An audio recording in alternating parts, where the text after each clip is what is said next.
नींद और जरूरतें, सुनना भैया लोगों, नींद और जरूरतें जिंदगी में कभी पूरी नहीं होती। नींद और जरूरतें जिंदगी में कभी पूरी नहीं होती। जो जितनी सुविधा में रहता है, या ऐसे कह लो जो जितनी सुविधा में है, जो जितनी सुविधा में है वो उतनी ही दुविधा में है। जो जितनी सुविधा में है वो उतनी ही क्या है, दुविधा में है। तो समझेंगे भैया, देखो फार्मूले समझेंगे। और अब तक अगर आपने पीछे की वीडियो नहीं देखी तो भैया जरूर देखो। 2 वीडियो इससे पहले मैंने 2 वीडियो अपलोड कर रखी हैं, ठीक है। उसमें आप जरूर देखो कि मैंने ग्राफ को कैसे सिखाया, कैसे ग्राफ बनाया जाता है। हाँ, कुछ बच्चे बोल रहे थे ग्राफ कोर्स में नहीं है, लेकिन मैंने पढ़ा दिया है, नॉलेज आपको हो जाए। अगर कहीं धोखे से भी ग्राफ की कोई बात पूछता है या कोई प्रश्न उसमें छाप देता है बोर्ड एग्जाम में, तो तुम्हें आराम से समझ में आ जाए, आप बना पाओ, ठीक है।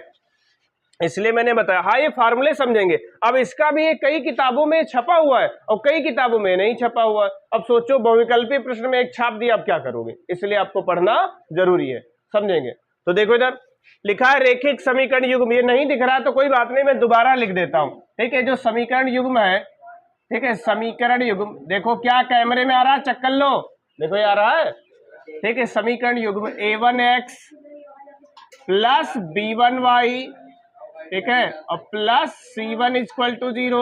दूसरा आपका लिखा है a2x plus b2y plus c2 equal to 0। समझेंगे? इनकी क्या की गई है, तुलना।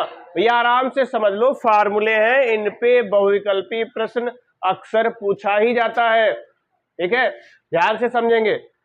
अगर a1 अपॉन a2 का मान निकालेंगे, हल करेंगे, जो भी कुछ ना कुछ मान होगा, और अगर b1 अपॉन b2 निकालेंगे, दोनों अगर बराबर नहीं आए, दोनों अगर बराबर नहीं आए तो क्या होगा, समीकरण युग्म संगत होंगे। समीकरण युग्म क्या होंगे, संगत होंगे।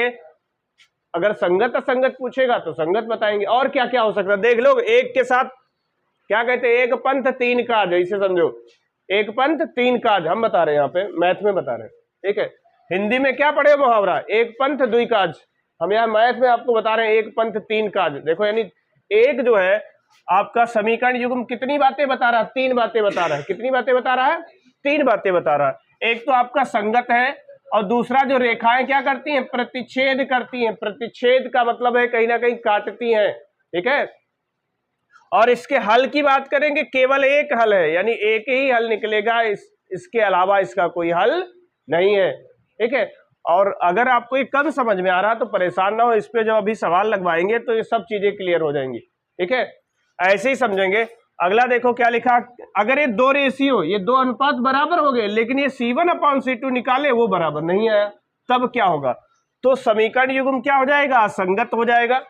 रेखाएं कैसी हो जाएंगी, समांतर हो जाएंगी। और हल की बात करेंगे तो इसका कोई हल नहीं होगा। क्लियर, कोई समस्या, ठीक है। अच्छा, अब यहां पे 3 पार्ट निकाला, a1 अपॉन a2 निकाला है, b1 अपॉन b2 निकाला है, c1 अपॉन c2 निकाला, तीनों बराबर आ गए। मान लेते हैं अगर ये 4 आया तो ये भी 4 आ गया, ये भी 4 आ गया, सब बराबर आ गए। तो अगर ऐसी कंडीशन होती है तो कितनी बातें पॉसिबल है, समझो। समीकरण युग्म संगत होगा, रेखाएं कैसी होंगी, संपाती होंगी, और अपरिमित रूप से अनेक हल होंगे। एक नहीं अनेक, अनंत हल होंगे, आप ऐसे कह सकते हो। अपरिमित रूप से क्या होंगे, अनेक हल होंगे। तो ये फार्मूले भैया, ये जानकारी आपको होना चाहिए, ताकि जब भी आपको सवाल पढ़ाए जाए इसके, ठीक है, वो बेहतरीन ढंग से आपको समझ में आ जाए। तो क्या उम्मीद करते हैं चीजें समझ में आ चुकी हैं भैया, कोई दिक्कत आई ना समझ में, ठीक है। तो देखो ध्यान रखनी कितनी बातें, इस पे फोकस रखेंगे, 1 2 3, ये 3 फार्मूले कह लो या 3 नोट कह लो, जो भी कह लो, ठीक है, बहुत महत्वपूर्ण है। इनसे बहुविकल्पीय प्रश्न अक्सर बोर्ड एग्जाम में पूछा जाता है, मैं फिर रिपीट कर रहा हूँ, ठीक है। और अगर आपको भैया वीडियो अच्छी लगती है तो लाइक कीजिए, कमेंट कीजिए, शेयर कीजिए, ऑफलाइन वाले भी और ऑनलाइन वाले भी। Okay, thank you.